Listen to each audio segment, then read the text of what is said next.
Você se lembra do último El Niño?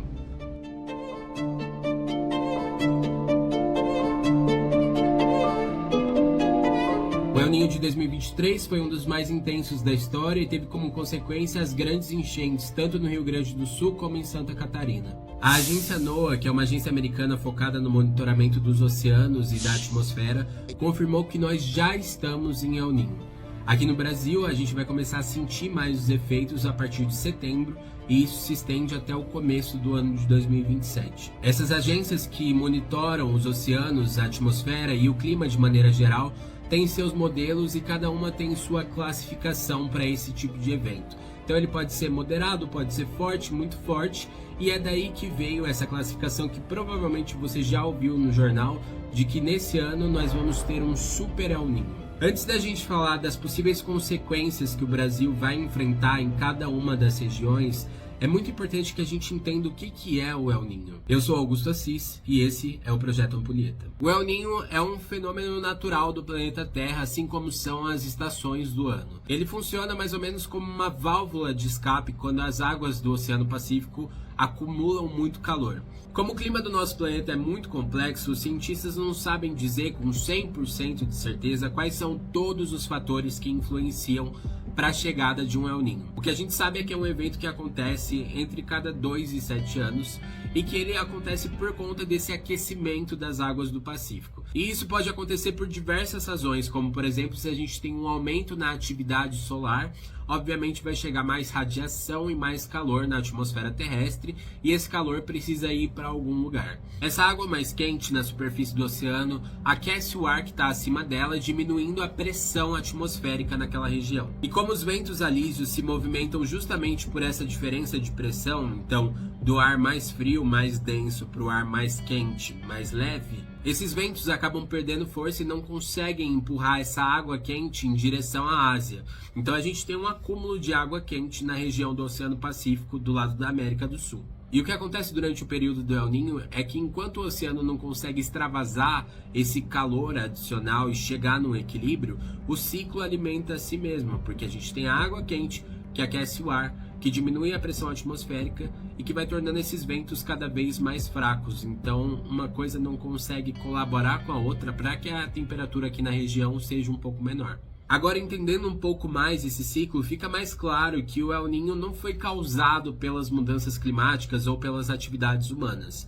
Mas o que existe hoje em dia são estudos, inclusive publicados pela própria agência NOAA, dizendo que como a gente tem uma atmosfera no geral mais quente, a gente tem tornado mais propício à existência de um El Niño, né, a ocorrência desse fenômeno e a intensidade desse fenômeno, porque se a gente tem uma temperatura mais quente na atmosfera, que também é absorvida pelo oceano, isso acaba contribuindo para quão intenso vai ser esse fenômeno na próxima vez que ele acontecer. Essas classificações de intensidade que eu te disse a respeito do El Niño, sobre ser moderado, forte ou super forte, tem a ver com quantos graus acima da média histórica o oceano está. Então, por exemplo, em 1997 a gente teve um dos El Niños mais fortes já registrados desde que começaram esse monitoramento. Nesse episódio do El Niño, as temperaturas do Oceano Pacífico tinha uma anomalia, né, um aumento de mais de 5 graus Celsius em comparação com a média histórica. E é claro que esse aumento de 5 graus não significa que onde você mora a gente vai ter um aumento de 5 graus na temperatura que geralmente faria nos meses de setembro a janeiro. Na verdade, os impactos são muito diferentes, principalmente no caso do Brasil, que é um país tão grande com regiões tão diferentes. No El Niño de 2023, por exemplo, que não foi um super El Niño, a gente teve um aumento de temperatura média em São Paulo que chegou a 38 graus, o que para a cidade de São Paulo é totalmente fora da realidade. E a gente também precisa lembrar que a temperatura e como ela vai ser sentida depende de várias coisas. Então essa temperatura de 38 graus em São Paulo é muito diferente de fazer 38 graus em Salvador. Então, para a gente finalizar, vamos entender quais são os possíveis impactos que a gente vai sentir aqui no Brasil em cada uma das regiões. Durante o período do El Niño é muito provável que as regiões norte e nordeste do Brasil sofram com a seca. Existe uma grande diminuição no volume de chuvas. Inclusive foi no El Niño de 2023 que o Brasil foi destaque de uma matéria do The New York Times, porque É uma foto assim horrível de vários botos cor-de-rosa mortos porque o volume dos rios baixou muito e eles não tinham água para poder respirar. Descendo mais um pouquinho no mapa do Brasil, a gente tem toda a região central que toda vez que tem El Niño sofre muito com o aumento da temperatura.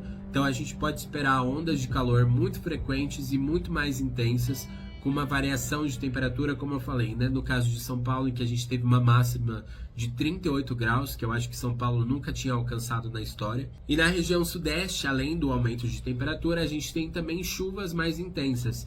Então podem se preparar para ver aquelas notícias de choveu em 5 minutos, o que era esperado para 3 meses em São Paulo, porque a verdade é que, sendo El Niño ou não sendo El Niño, a gente nunca se prepara para poder receber esse volume de chuva, ela não tem para onde escoar e a cidade ou o estado fica completamente interditado. E para finalizar, na região sul a gente tem, como está fresco na memória de todo mundo, um aumento muito grande das chuvas. É claro que eu não estou dizendo que a gente vai ter uma tragédia como a gente teve poucos anos atrás no último El Niño.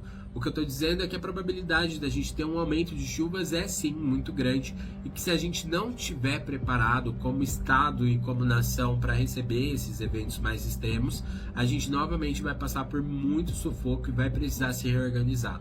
Até porque a gente tem outros efeitos que não são exatamente os efeitos do El Niño, mas o efeito de como a gente se organiza como sociedade. Então a gente pode esperar sim que durante esse período do El Niño a gente veja um aumento no valor da conta de luz, porque a energia do Brasil é basicamente hidrelétrica, né? Mais de 80%. E quando a gente tem esses períodos de seca prolongada, fica muito difícil depender só desse tipo de energia e a gente acaba tendo que usar outras fontes que são mais caras, mais trabalhosas e inclusive piores para o meio ambiente do que a energia hidrelétrica, né? E outra consequência é o preço da comida no mercado, porque com o país enfrentando enchente, ondas de calor e seca, obviamente a gente vai ter um prejuízo nas safras, a gente vai ter uma diminuição e com menos alimento a comida acaba ficando mais cara. Eu acredito que é muito importante a gente se manter informado sobre esse tipo de coisa porque elas têm um impacto muito grande na nossa vida. Então, se você gostou desse vídeo, segue esse canal para a gente poder discutir mais notícias e soluções a respeito das mudanças climáticas.